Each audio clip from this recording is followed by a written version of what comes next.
carbon flight, and these three experts, so it's necessary for us to get better acquainted with them before we begin. We'll start with Thierry Obrechts, who's Director of SimCenter Aerospace Industry Solutions at Siemens Digital Industry Software, which he joined in 1996. Since 2000, Thierry has been responsible for the company's simulation and test business development and go-to-market strategies for the aviation, space, and defense industries.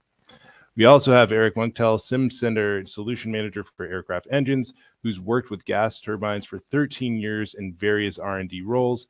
He joined Siemens Digital Industry Software in 2018 and is an industry consultant for turbo machinery within the simulation and test subsegment of the company.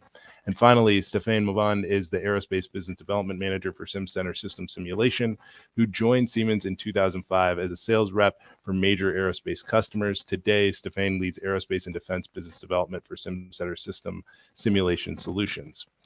So today's event is going to consist of a few slides at the beginning to set some context and leave the rest of the hour open for your questions, which we'll be fielding live from multiple sources, including on LinkedIn, YouTube, of course, the Embedded Computing Design Webcast platform, and some other social media outlets. If you're streaming on one of those social media outlets, including LinkedIn or YouTube, make use of the chat function that's there so you can ask questions, make comments, and we'll relay those onto our speakers who will respond in kind. If you're in the primary webcast platform, you'll have a little bit fuller of an experience where you can enter your questions in real time using the Q&A tab, which is located in the upper right of the webcast window. And that's also next to a handouts tab where you can find the slides, some additional white papers and some cool resources, as well as a link to a webinar that's going to be taking place on November 8th, where we're going to be diving into a little bit more about how to design sustainable aircraft subsystems. That webinar is called Empower Sustainable Aviation with Digital Twins. I'm pushing that link out now, and Siemens experts will be there as well. So if you have questions about the webcast operation itself, like if you're having technical difficulties, feel free to submit those in whatever the platform is of your choice, and we'll have a tech get back to you with a quick fix. If you miss this, or you want one of your colleagues to be able to watch the webinar at a later time, feel free to come back in about 48 hours, where we're going to have links to the archive version hosted on Embedded Computing Design and our various social media channels. A final note before we begin is that all webcasts from Open Systems Media and Siemens are copyrighted and may not be recorded without prior permission. So now you can start getting those questions ready. But before we respond to them, we're going to pass it off to Thierry. Thierry, set the stage for us. Thank you very much, Brendan. And I'm really delighted to be here today and present to you and discuss with you, let's say, on the capabilities that we as Siemens provide to help you make aviation more sustainable, whether it's by using new energy vectors, whether it's by looking into new aircraft configurations, etc. So in that context, I believe that it's very clear that the aviation industry needs to really look into how can we make aircraft flying, how can we make aircraft that actually consume less, that basically emit less CO2, and that create much less noise. I believe we at Siemens, let's say sustainability is very important. We look into our own operations very much, how we can operate a company in a more sustainable way, but we also are looking into how can we help our customers to make more sustainable products, whether it's cars, whether it's different machinery, and also, of course, the aviation-related topics that we are talking about today.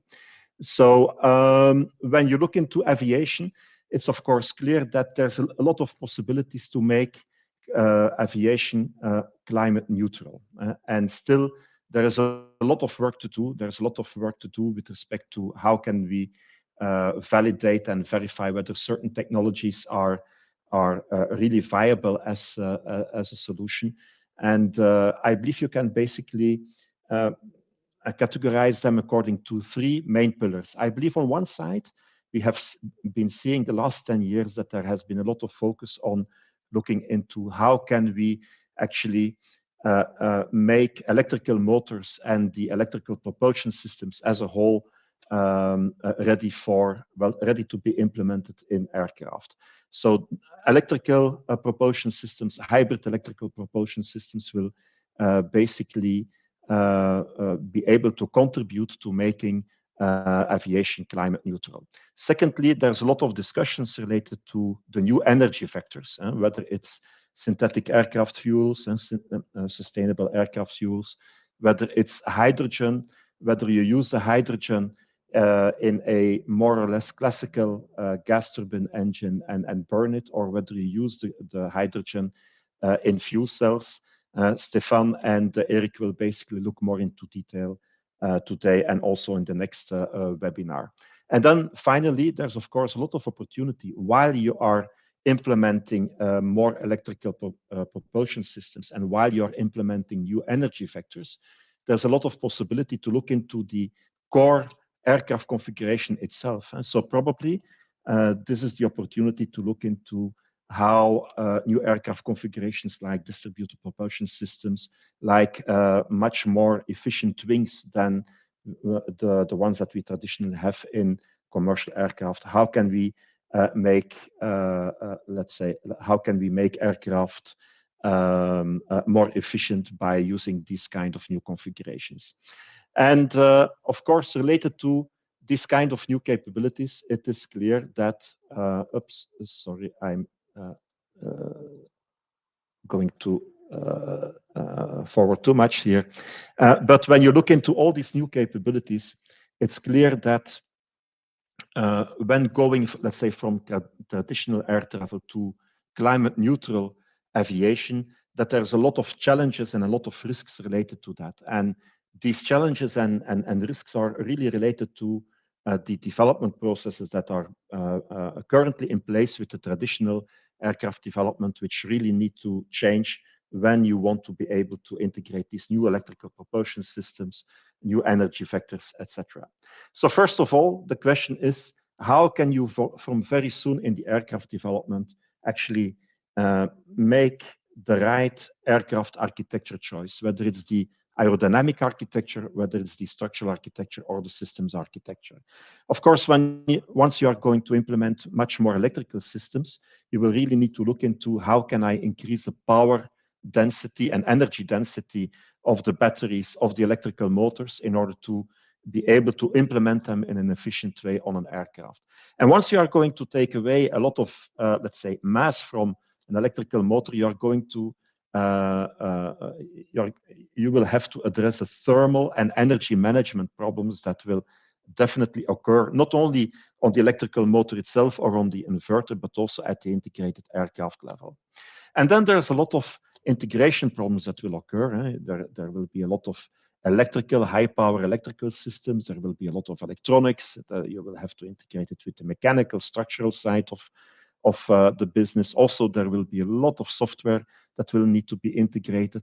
And this integration, this new kind of integration will pose a lot of problems. For instance, I believe that the electrical systems that will need to be integrated will have much higher voltage. The electrical harnesses will carry much more current than what the aircraft industry is used to address today. So a lot of electromagnetic interference problems that might occur, etc.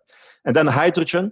Hydrogen is a very nice product, but it's also a very dangerous product and also very difficult to handle. So how are you going to store that? How are you going to distribute that in a safe way? Distributed electrical propulsion might offer solutions to work on the efficiency of the aircraft. And at the end, there's also the end-to-end passenger experience. You want to have an aircraft that feels safe, that is safe. And of course, in context of safety, the right verification needs to be put in place, and the right certification. Of course, in context of safety, certification is very important. All these aspects will need to be addressed and pose quite a lot of risks and challenges to aircraft development programs. We are at Siemens very proud that we have recently become partner of the Clean Aviation Joint Undertaking in Europe, where we are working together with a lot of our customers, with a lot of integrators and the supply chain, who are basically looking into what are the possibilities, what are the technologies that need to be verified and validated in order to come to climate neutral aviation. And in that context, we are basically involved in 4 different projects that will be key to create that roadmap towards a climate neutral aviation. And in that context, I would like to give the word to Stefan, because as already said, one of the first big challenges is how can you select the right architecture from very soon in the aircraft development? Stefan, the floor is yours. Yes, thank you, Thierry. Do you hear me well? Yes. Yes, okay. Thank you. So, yeah, Thierry, you talk about new technology. So, new technology implies, I would say, new ways in selecting a design. So, why? Because know-how capitalized from previous program cannot be necessarily reused. And also, Thierry, you talk about complexity, and the complexity increases with electrification. So, the model-based system engineering looks like a mandatory approach, and system simulation take part of it and plays an important role to verify requirements early in the design cycle. And at this preliminary design stage, system simulation brings some quantification. You have on the right the bar chart, which is an illustration of some result obtained from an internal simulation project carried out by our engineers team. The aim was to compare different propulsion architecture of a regional aircraft. And we compare a conventional power plant, so a turbo propeller burning kerosene to a nitrogen burning one, and also to an electric propulsion using a fuel cell. And for the sake of comparison, we use this known energy specific air range index to compare the 3 different, I would say, powertrain architectures.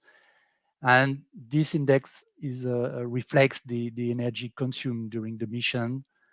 And ideally, it must be as low as possible. And what you see here is that the fuel cell configuration shows a higher efficiency, but at the expense of reducing the number of passengers. So we have 20 passengers in less. And to allow, I would say, a full payload with this fuel cell version, drag penalty has to be reduced. And this is where it would require further analysis, wing redesign, or considering, I would say, new thrust control strategy for the distributed propulsion. Okay. Yeah, so as an overhaul of our SimCenter capabilities for hydrogen application, we already mentioned, I would say, our aero gas turbine capability to burn hydrogen, and the same apply also for internal combustion engine solution. And Eric will have a word about challenges burning hydrogen addressed by our CFD solution in a minute. For what concerns fuel cell, CFD helps you to assess the impact of the detailed geometry of your fuel cell stack on its cooling system performance. And system simulation here allows to integrate these complete fuel cells, so including the stack, the balance of plant of components with the other electrical system, thermal system, and the control in the aircraft environment. Another challenge is also to design the hydrogen tanks and integrate them in the aircraft. You have the choice of using either the high pressure compressed hydrogen or liquid hydrogen tank.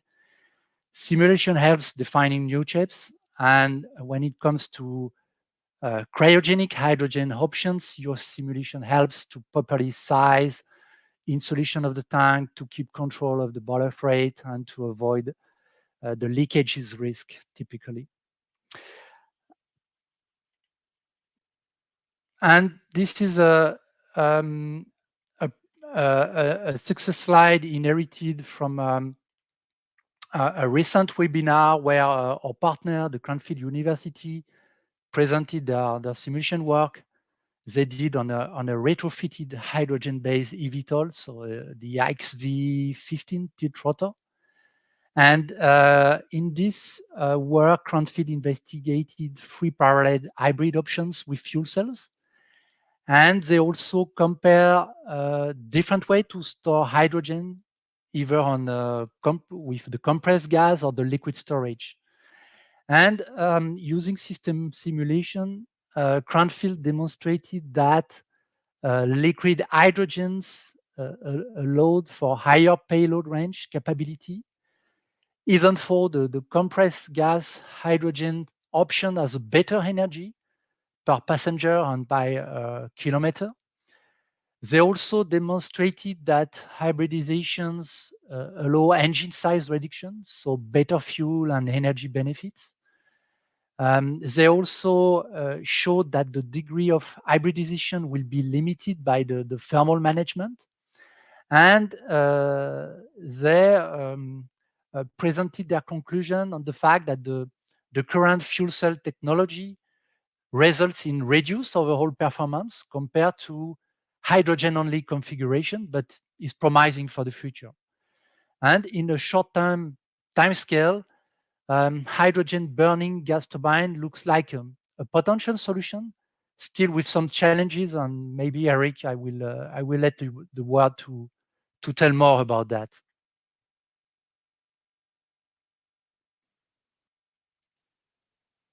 Thank you, Stefan. So going further into the details, when it comes to hydrogen combustion, hydrogen, as we know, burns really fast and really hot compared to Jet A, kerosene, or natural gas for that matter. So that brings a few extra challenges of where the new flame position will be. That might affect the thermal load. It might affect things like thermoacoustics. And there are a number of engineering challenges that you might want to look into and to make sure does not occur in your jet engine. And the beauty we have from Siemens Digital Industries is that we don't only, we have the systems, which Stefan has been talking about, but we also then integrate things from fluids and thermal like combustion or blade cooling with mechanical and dynamic simulations, as well as having that very tightly integrated into the CAD design and manufacturability. And that all in all brings you the full solution for a complete, what we call a digital twin.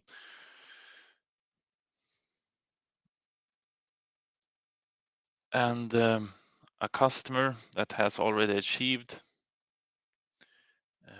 bringing different tools together, CAD, CFD, and above all, the science-based exploration is Kawasaki Heavy Industries and B&B Ajima. This is one of their engineering challenges looking into reducing NOx from their completely hydrogen fueled burner, where they have a parametric CAD, which they do then design changes on, and then they could look into which NOx, so the nitrogen oxides you would have as a result from hydrogen burning really hot.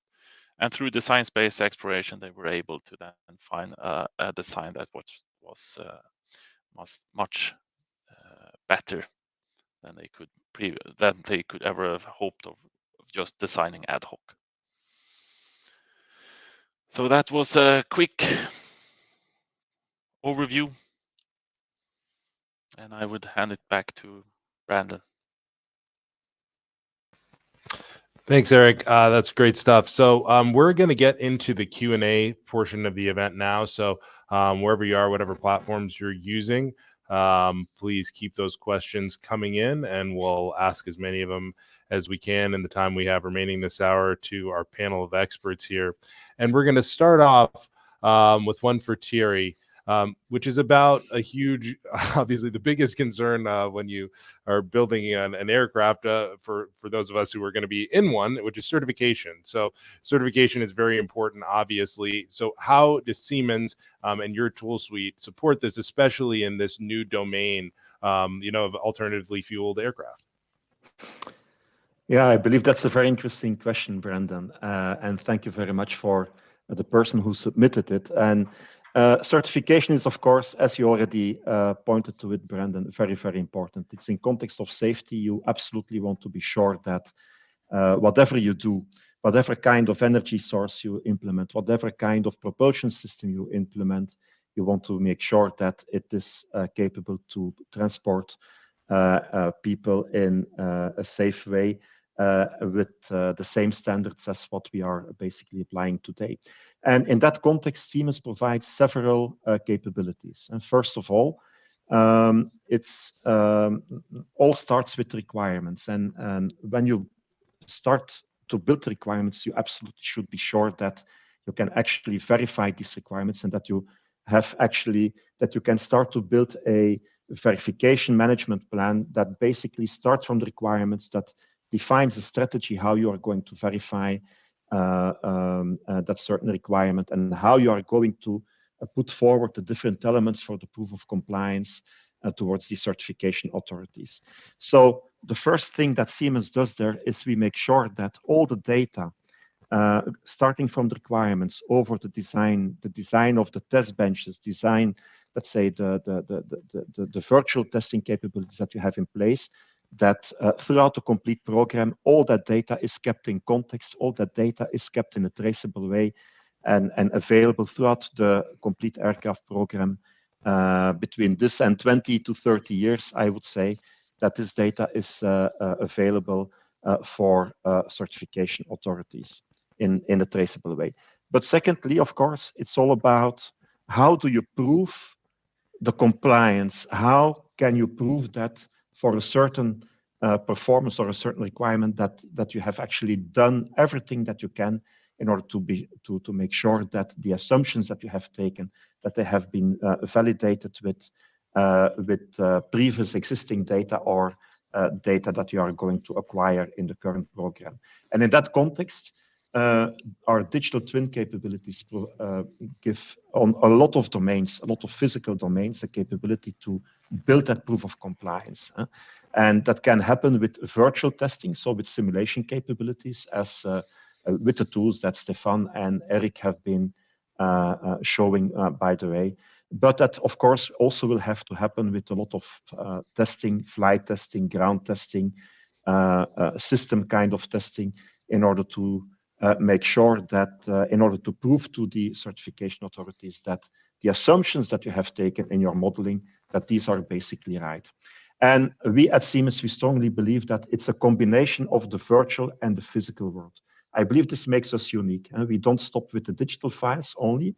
We make sure that also that virtual testing is actually basically connected to the verification plan and the process that that companies need to put in place.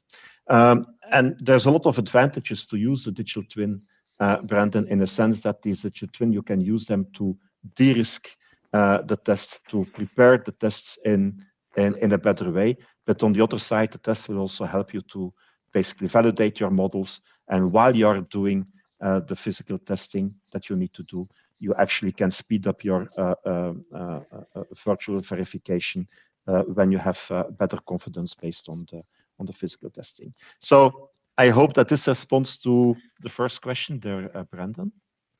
Yeah, yes, and actually, I got a quick follow-up here just for some context for you, Thierry, which is the term digital twin, has been around loosely sort of defined for a while. How is Siemens using that terminology here?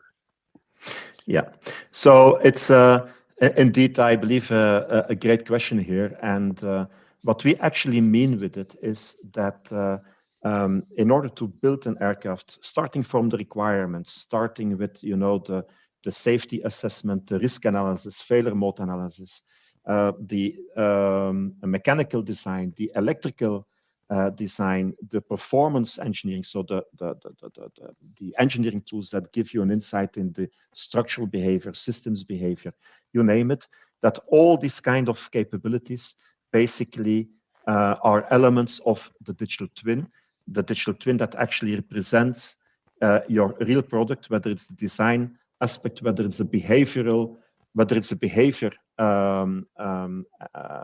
as intended, or maybe in in failure cases, etc. So we actually use digital twin in different ways, and digital twins can refer to CAD models, can refer to electrical CAD models, can refer to performance engineering models like finite element analysis for structure analysis, like CFD analysis for fluids and dynamics, and you name it. Very good. And again, there's another question here that's very in this much same vein, which is about how you at Siemens are going to differentiate your digital twin offerings from those of other organizations and potentially even other industries, right? You know, digital twins are now being used in manufacturing, et cetera. What makes the digital twins that you're developing or the digital twin solutions that you're providing a little bit different here? Could I Yeah, just Eric, start please. that, and I will let Thierry continue, because I think he will have the most. But talking about the digital twin, I might need to double check, but I heard the history that it was actually it came from Siemens Digital Industries originally.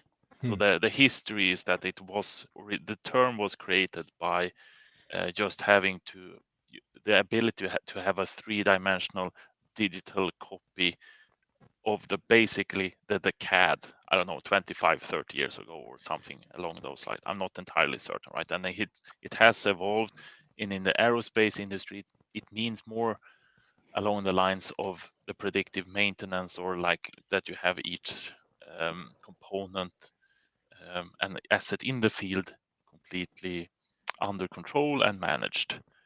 But from our point of view, I will now hand it over to Thierry. It means, just as he has been talking about, right? It means from the system level to the assembly to the part, from the design perspective to the manufacturing perspective, and then in the lifetime and the maintenance and that sort of thing. So it's basically this complete. It might be an overused term, but it might very well origin from Siemens Digital Industries. So that's why we love Marketers need jobs too. it. Yeah. So Thierry, do you want to yes, expound, please?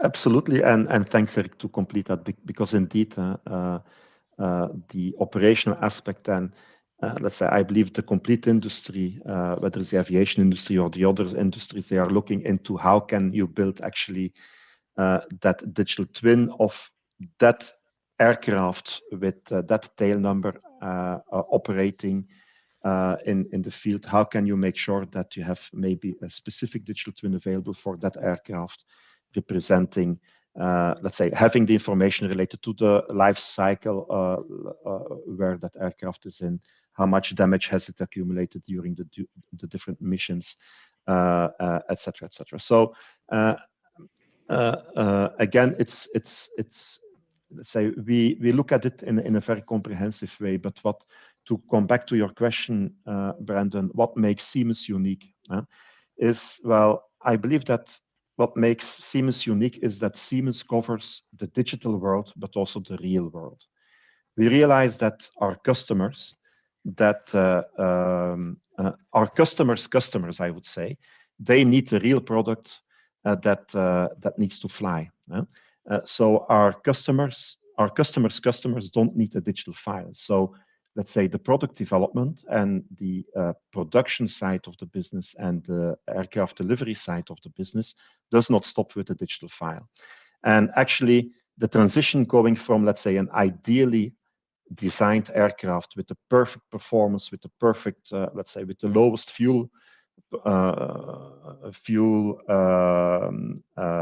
consumption, with the lowest carbon emissions, in a digital file, in order to make that real, there's still a big step to take. And that's where we as Siemens, we stay with our customers, and where we help them to basically implement also the manufacturing, the physical manufacturing systems, and implement digitalization in an end-to-end way. And so it does not only start with, let's say, well, we start with the requirements over the design, over the verification, into intelligent manufacturing, the definition of the production system. We also basically connect in a digital way our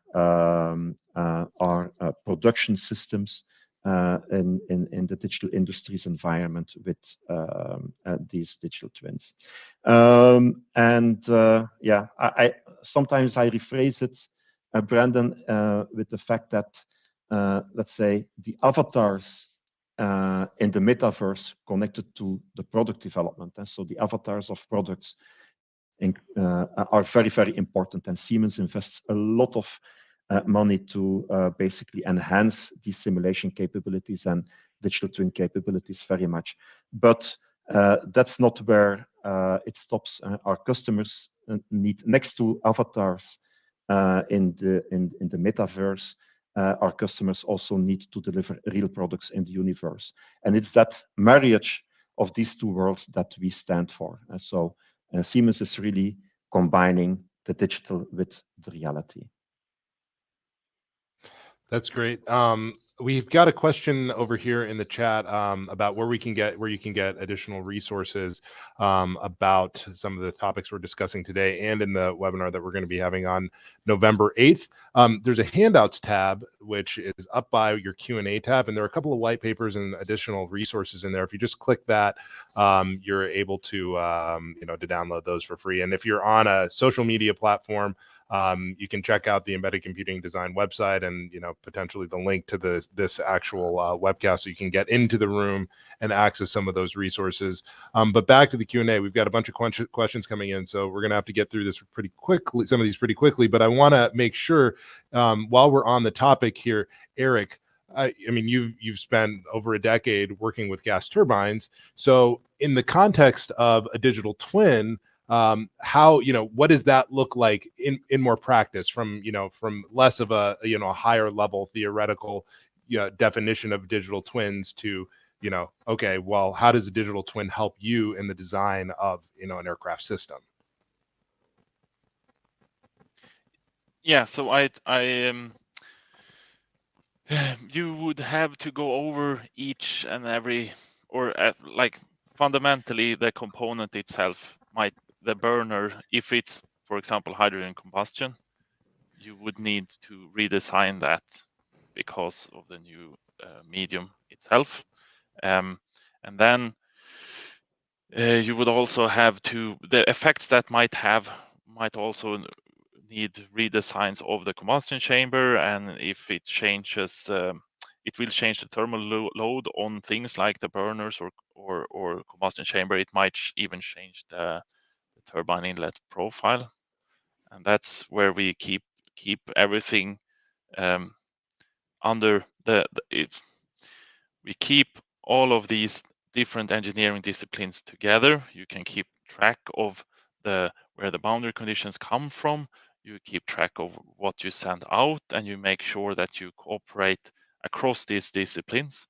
And we also make sure that you can do that each and every discipline, if you're a CFD engineer or an FE engineer or a system engineer, that they are always up to date with the latest CAD design, for example, or if they want to change a part of their CAD, that they make sure that the other engineers working on the same product are also up to date with the latest design iteration. Was that answer? Yeah, of course, because that's obviously a big problem, and we're going to get into some of the design challenges and the timelines a little bit later. But before we do that, there's another question here about the use of legacy or in-house tools, and we haven't gotten to you yet, Stefan. So if you could comment on why we're in the need, why there's a need to transition into some newer tooling for this type of design and this age of development environment. Well, Brandon, it's a good question, and maybe you can, but you'll need to invest in a peloton of engineers to code all the physics, the cryogenics, the fluid mechanics, the structural, the thermal, electrical, and so on, and you need to integrate them in all those physics and all those systems in one simulation framework to capture, I would say, interaction between systems. And better to invest in engineers who work on your products, your aircraft, and use code modeling environment that are evolving and maintained by, I would say, professional system provider as we are in Siemens. I don't know if I answer correctly to the question. No wrong answers. um, okay, here's another one, and I think I'm going to pitch this one to Thierry, but Eric and Stefan, if you have feedback, please follow up to his response. So we're talking about this one here is about the design cycle and the timeline of a typical aircraft. You know, historically, from start to first flight, you know, from blueprints to first flight, how long has it taken to develop? And what is that? Do we have an analog here for, you know, this new type of fuel, alternatively fueled aircraft? Is it going to take a similar amount of time? Can we do it more quickly, or are there additional challenges that we haven't seen before? Well, maybe I can start and Eric and Stefan can complete, but I believe there's not yet a big aircraft program that really started to basically integrate these new kind of hydrogen energy vectors, etc. There's some prototypes being built to validate certain technologies and to check out how it actually integrates into aircraft. So there's still a lot of research that needs to be done.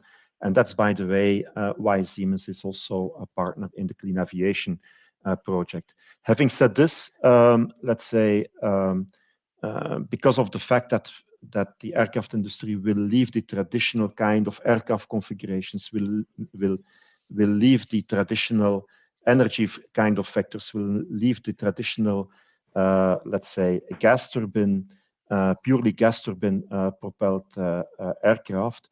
There's, let's say, there is a risk that the development cycle still takes as much as has been taking right now. And I believe that when you look at, let's say, a wide body aircraft development, maybe the first aircraft with these kind of configurations will not be wide body aircraft, but I believe a wide body aircraft development rapidly takes 7 to 9 years to develop. And so I believe, let's say, the industry has acquired quite a lot of experience with the new materials like composites, with more electrical aircraft systems, except for the electrical propulsion system. So that is more or less under control. But of course, the integration of these new technologies will create a lot of more complexities. There will be a lot of other problems that will pop up and will certainly complexify let's say, the certification of it. Hence the need to have a good digital continuity, a good digital thread, like verification management, what Siemens provides. Yeah, maybe just one commentary on what you said, and just to come back on the illustration I presented for this internal study we carried out. I agree what you said on typically for most of the assumption we took for the electrical components which are part of this propulsion, the battery, the supercapacitor, we anticipate, I would say, somehow in terms of power density for the supercapacitor or the fuel cell. So we rely on the technology to mature to reach a certain level of power density, which allow to have an acceptable, I would say, takeoff weight. But clearly, it shows that the maturity expected for those technology will happen in the 5 or more coming years. And maybe here Eric can comment, but if I look at what Cranfield publish in their work, the gas turbine burning hydrogen would be maybe the most short-term answer. I don't know what you think about that, Eric. I would say as the most mature solution with already some past experience about that, past studies that can be resumed and complemented to achieve, I would say, shorter target to have this new sustainable fuel flying on an aircraft. What do you think? Yeah, I certainly think so. And I guess we're all in this together, right? It's not just aerospace. We have so many colleagues working and customers working throughout, from automotive, looking into batteries as well, or fuel cells, or our very close friends at Siemens Energy using hydrogen for their combustion and their electrolyzers or whatever it might be, right? And that's it. It has all of this has a very has a need for speed, and thanks to what the ground-based turbines have already started looking into for a few years of hydrogen, and the research already performed in projects like Clean Sky, Clean Sky 2, and now Clean Aviation, we have come some parts along this way. But I think there was another question on the subject. Still, as far as I am aware, you cannot go as far on hydrogen flight, even though that might be possible. As of today, you might not be able to fly as long as you can do on kerosene, even though it might be a solution that comes fairly quick to the market. And Very good. I've got a couple of questions back to back. I think both of them are best posed first to Eric and then Thierry and Stefan. If you have anything to add, please jump in. You mentioned Clean Skies, that project, but zooming out a little bit, you've also touched on Siemens Energy. What is Siemens' background in the use of hydrogen fuel for, maybe beyond just aerospace? Yeah, so they are certainly working on several matters together with their partners and their customers, right? So we need to create a lot more hydrogen than what is available today. I think along the lines of 70% of the hydrogen created today comes from fossil fuels, which is fairly unnecessary, and it's a challenge in itself. If you could use solar and wind turbines to create hydrogen, it still loses a lot of the energy along the way. So I'm also happy to make sure we support any future technology when it comes to lightweighting batteries or electric motors as well, right? All of that is taking place within a company like Siemens Energy, where I used to work, and one of these movies that Thierry was showing earlier was actually from some of my former colleagues there, where they were blending natural gas and hydrogen to bring that into ground-based gas turbines. Mm-hmm. Yeah, maybe I can add there, Brendan, that we are drinking our own champagne, or maybe in another way, we are eating our own dog food, in a sense that Siemens Energy is actually using quite a lot of the digital twin capabilities that we have in order to develop, let's say, innovative solutions. And one of these solutions is burning hydrogen in a energy-related gas turbine, which is very similar, of course, to the to an aircraft one. And of course, when you look into, it's again coming back to, let's say, the statement that I made that Siemens covers the digital and the real world. And there's nothing as easy to model. Well, there's some complexity to it, but it's quite safe, I would say, to model hydrogen on your desktop and to model the behavior of a hydrogen fuel cell or burner on your desktop. The real proof of the pudding comes with putting that kind of, let's say, working with hydrogen in the real world, because you know that hydrogen can be very explosive. It might, when you have any leak in your distribution system, when you have a leak in your storage or a leak in any of the systems in your fuel cell, for instance, that might create explosive environments. And we know how to deal with that. We know how to deal with that from material level, how to deal with hydrogen in context of the metallurgical aspects. We know how to deal with that in a thermal way, in a structural way, you name it. So when we talk about hydrogen, we know what we mean and what kind of risk is connected to applying that in a application. Excellent. So Eric, here's another one here for you. It's about how do you envisage low temperature icing, general testing of alternative fuel, but specifically fuel cell systems in these types of aircraft. How are you going to test this stuff? I mean, this sounds like a place where a digital twin might be useful, but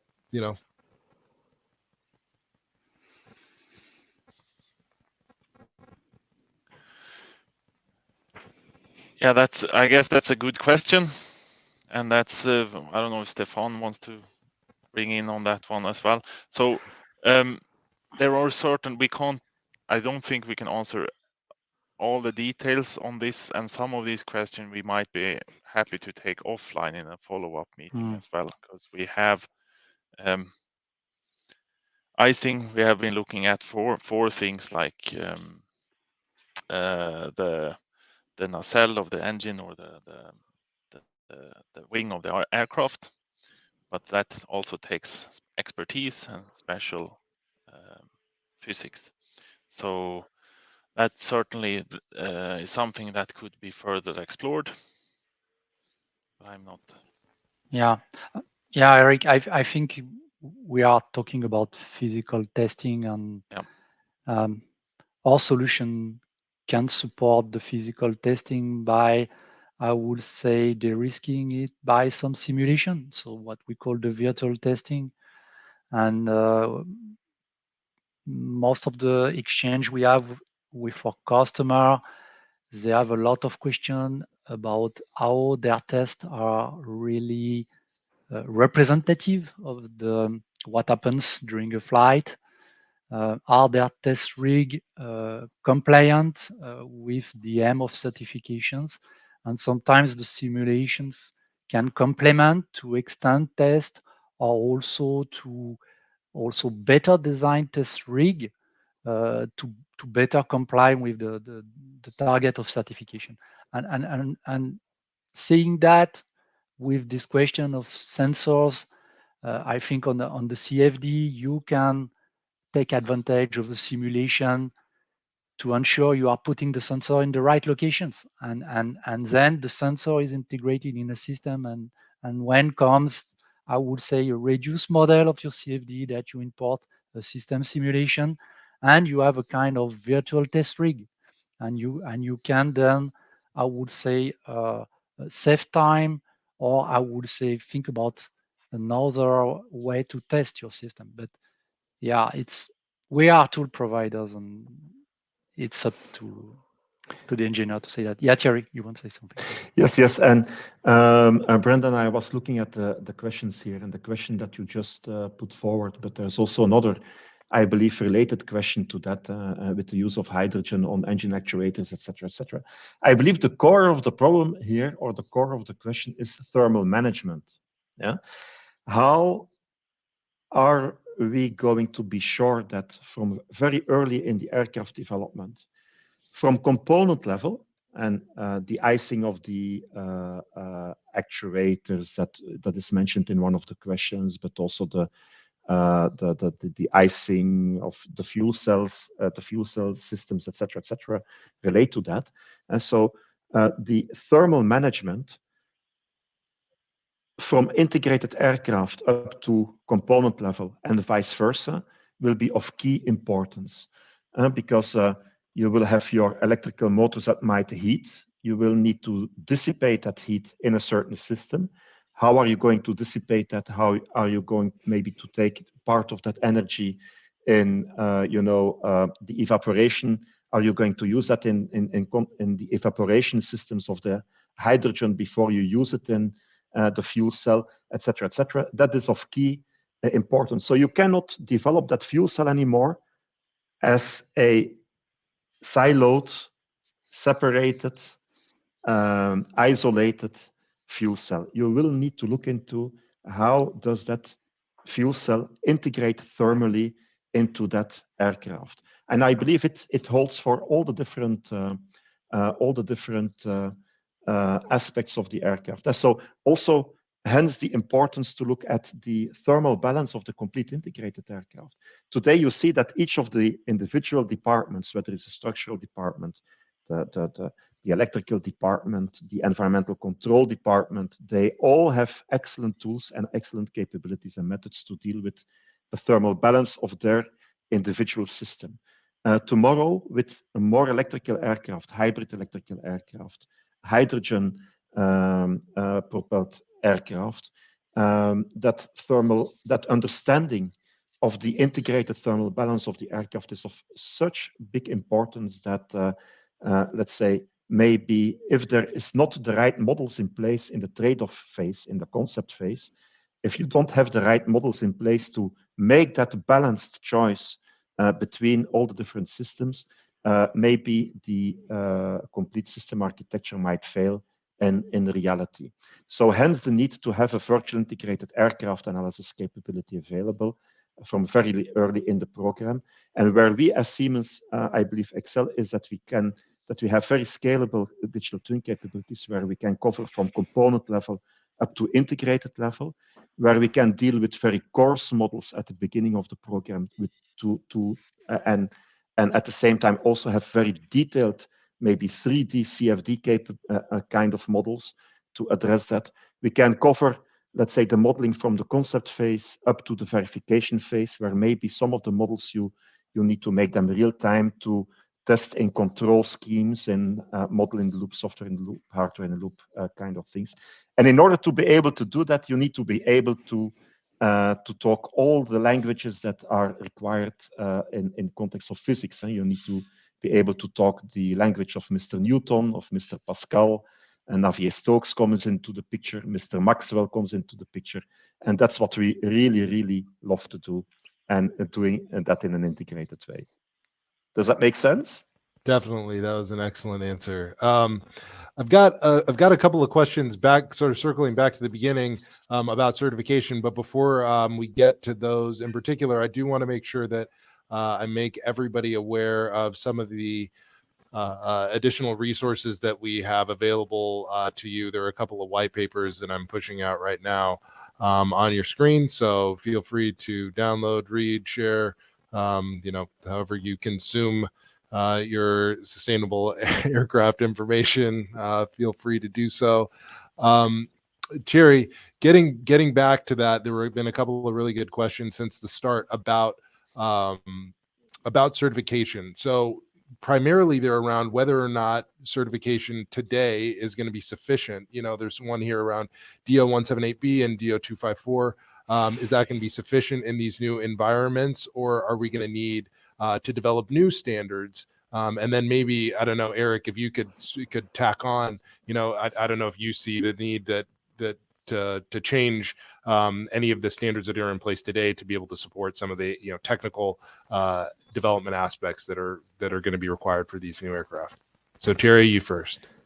Yeah, well, I believe that new standards will need to be developed, and not only with respect to the DO178 and 254, which are related to avionics and the software running on it, but also on the mechanical side, new standards will need to be developed because no one has ever been implementing hydrogen systems in an aircraft or more electrical systems in the aircraft. So as we go through maturing the different technologies that are needed, new standards will need to be built. Secondly, it's not only about the standards, it's also how do you manage to put in place, let's say, the elements for the proof of compliance for these standards, and how do you manage that throughout the complete design cycle, and how do you make sure that all that data is kept in context and digitally traceable.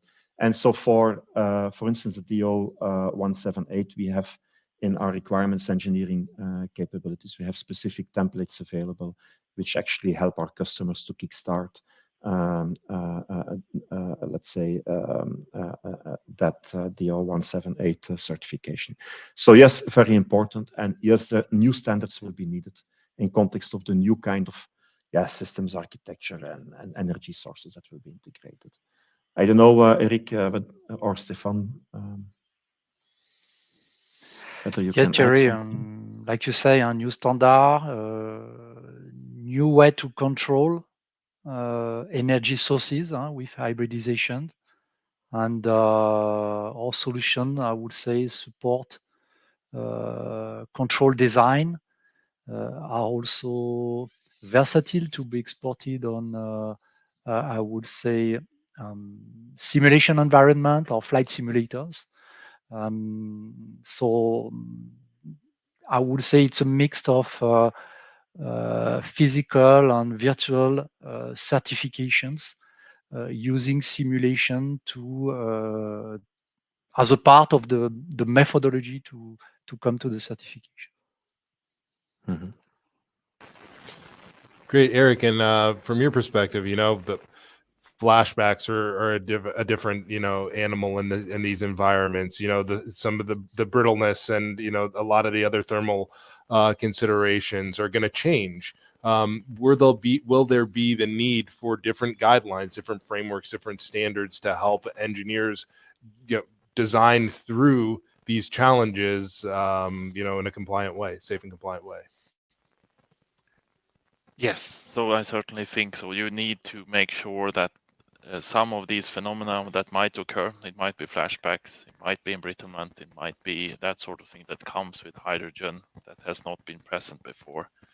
That would certainly be a good thing if that is brought into the guidelines and make sure that that is always being addressed. Perfect. We got time for this last question, which is a roadmap question, and I think I'm going to put it to you, Eric. Especially, I think we've sort of honed in on hydrogen a little bit here today as the closest and potentially most realistic alternative fuel source, at least in the near term. So where are we with those systems today? What's available. I mean, you mentioned about some of the things that have happened actually over at Siemens Energy. And then what are we looking at trying to get to, and what are the steps in between? I know that's probably not the easiest question, but figure it out.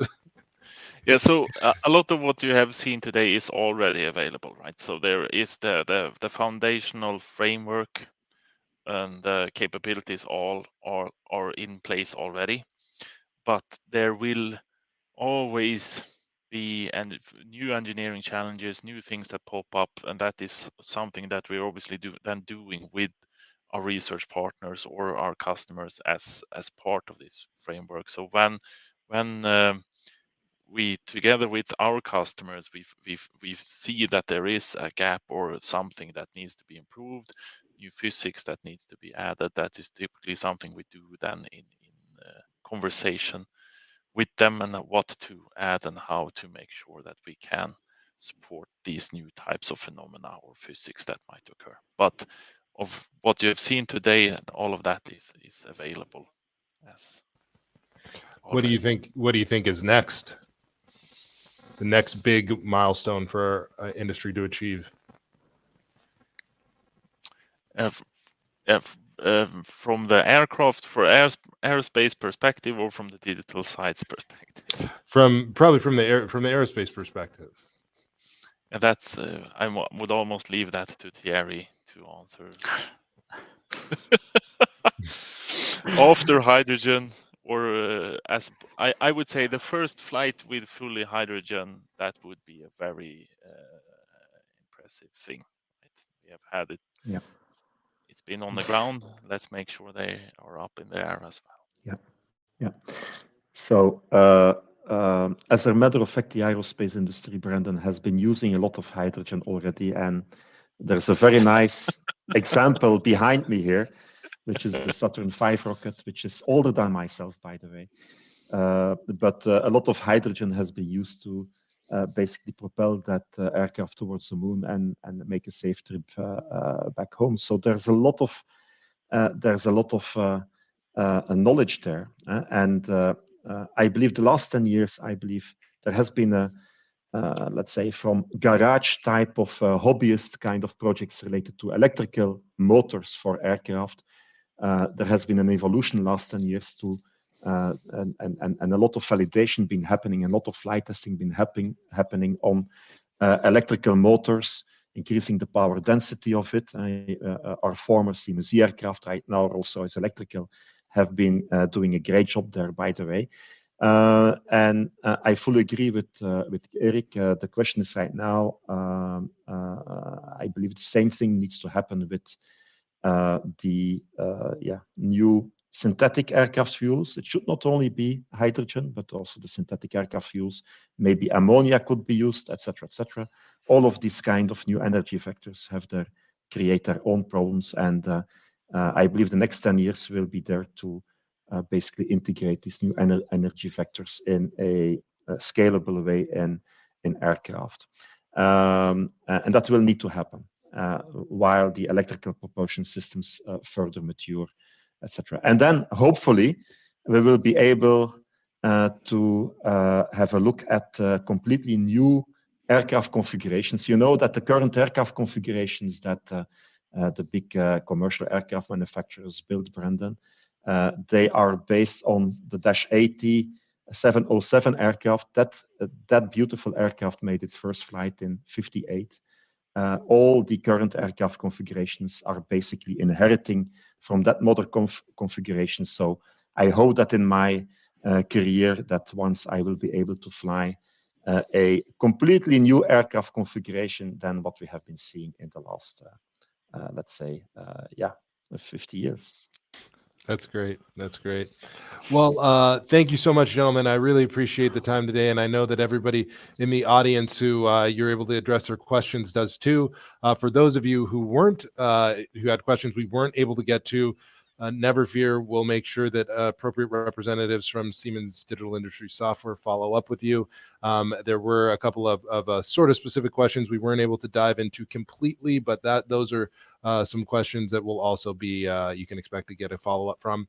I want to thank Thierry Albrechts, Eric Monctel, Stefan Mavand of Siemens Digital Industry Software for contributing their great expertise and background knowledge here. And we're also going to, as I've mentioned a couple of times, be having another webinar in a couple of weeks on November 8th, where we will be diving into a little bit more of the design implications and tooling that can be used to develop, I believe, probably a little bit more into the hydrogen domain. So you'll want to make sure that you check that out. I just shot that as a handout up over the screen for the people who are in the webinar platform. And for those of you who are on social media, feel free to head over to embeddedcomputing.com and check out the virtual events page, where you can find registration links for those for that webcast and some of the other resources that we provided here today. Otherwise, this webcast will be posted online at the URL on your screen on this slide within 24 hours, 24 to 48 hours, and you can do a web search with the keywords embedded space e-cast and find all of Open Systems Media's webcasts archived there as well. So thank you again for attending. Thank you so much, gentlemen. We appreciate your time, and we'll see you a couple of weeks on November 8th. Great, thanks. Thank you. Thank you very much. Thanks for Thank you.